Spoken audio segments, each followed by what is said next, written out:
l'Amérique, c'est le pire du mal qui puisse exister.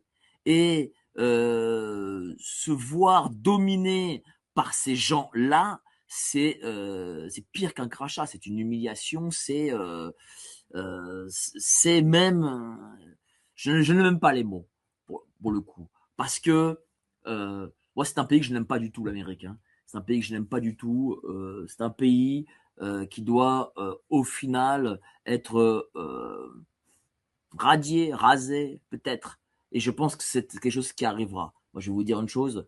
Ils tiennent encore parce qu'ils sont soi-disant première puissance économique mondiale et qu'ils ont 800 milliards de dollars par an d'investissement sur l'armée. Mais je peux vous dire, lorsqu'ils baisseront encore de calibre, et ils baisseront de calibre lorsque la dédollarisation se poursuivra, l'Amérique se disloquera.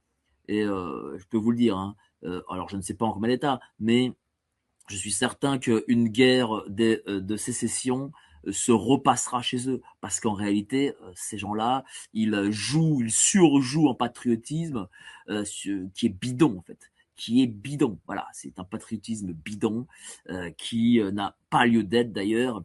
C'est une terre, voilà, ce n'est pas vivant. Hein.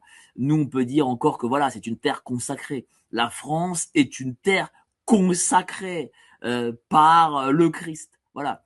Ce n'est pas le cas des Américains. Donc ils doivent surjouer le patriotisme, la spiritualité. Ils doivent tout surjouer parce qu'en réalité, il n'y a rien qui lie vraiment ces gens-là.